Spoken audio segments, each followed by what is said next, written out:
All right, ladies and gentlemen, welcome to the Lynn Woolley Show. I am your logic czar, taking the vital issues of the day, stripping them of their emotion, and analyzing them with logic of forethought.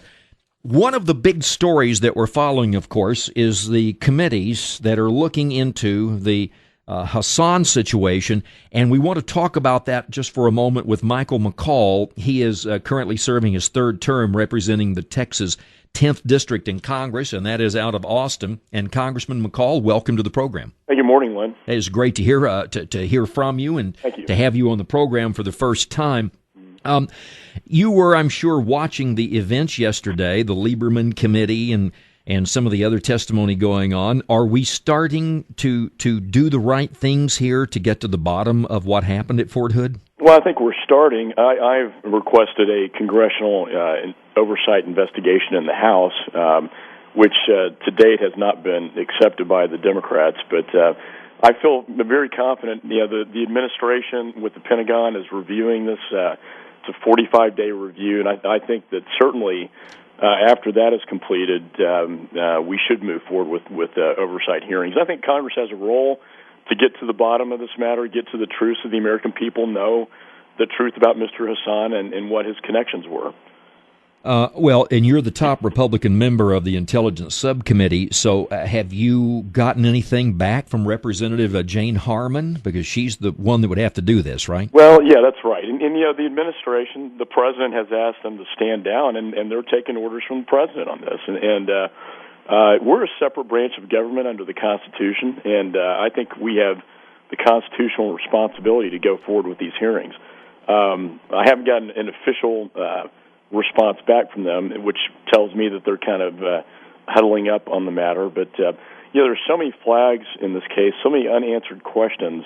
And your radio station is very close to Fort Hood, and I was there for the memorial service and saw the wounded, and of course, the families of the victims who were killed that day. They deserve the truth. Well, I talked to Congressman John Carter, whom I'm sure you know very well. Yes. We talked to him on the show, I think it was on Monday of this week, about some of these same issues, because he's the guy that represents the Army post. And I'll ask you some of the same questions here. Why does Barack Obama, why is he trying to meddle in the affairs of Congress, for one thing? Does he not understand separation of powers? And number two, isn't it the duty of the Congress to investigate this? Absolutely. I think it is our responsibility under the Constitution as representatives of the American people. And the American people, they see this act for what it was, and it was an act of terror. I said that publicly the very first day. I got criticized for saying that, but that's exactly what it was.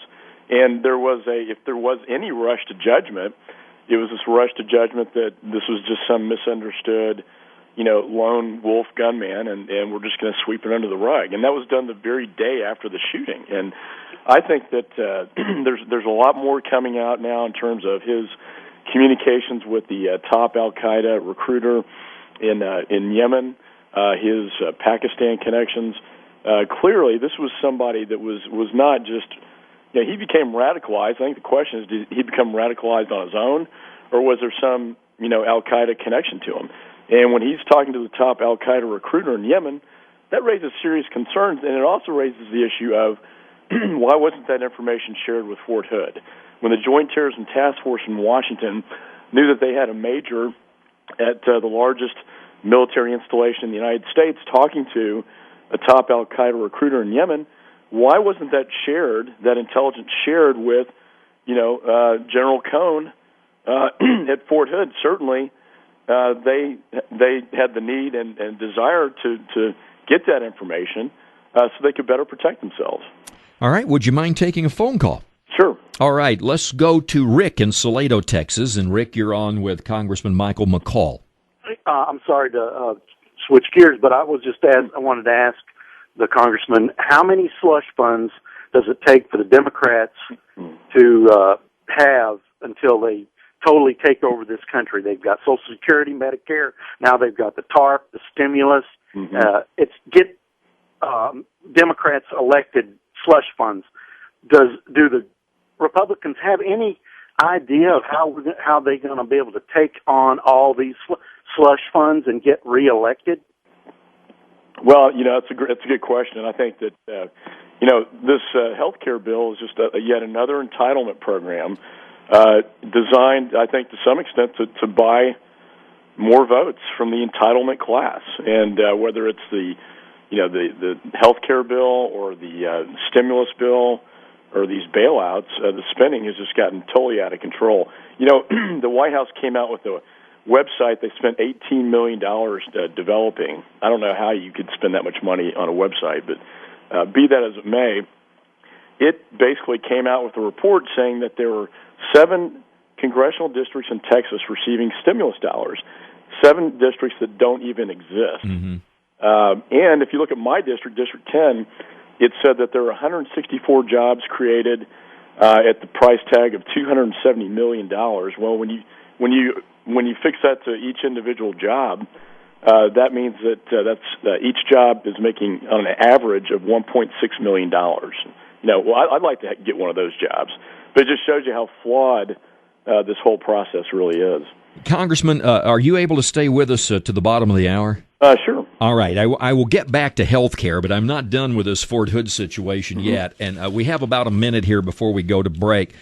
But we just had Dave McIntyre on last hour. Dave, you probably know, retired military, very knowledgeable about it. And we talked about this political correctness issue. And I want to talk to you about this, too. One of the articles in the Dallas Morning News says some experts who appeared Thursday before the Homeland Security Committee said political correctness may have crept into the decision about how to deal with Hassan. Is that your opinion? I think so. I think the military had a problem child that they just didn't want to deal with, and they transferred him from Walter Reed because he's a problem there in terms of his counseling with the soldiers coming back from the theater of war. They transferred him to Fort Hood. They ended up promoting him, even though his colleagues were reporting that he was saying all these outrageous things like, my allegiance is to the Quran, not the Constitution.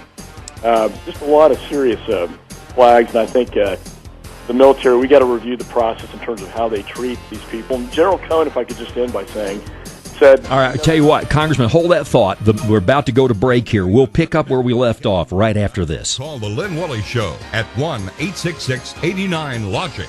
That's 1-866-89-LOGIC.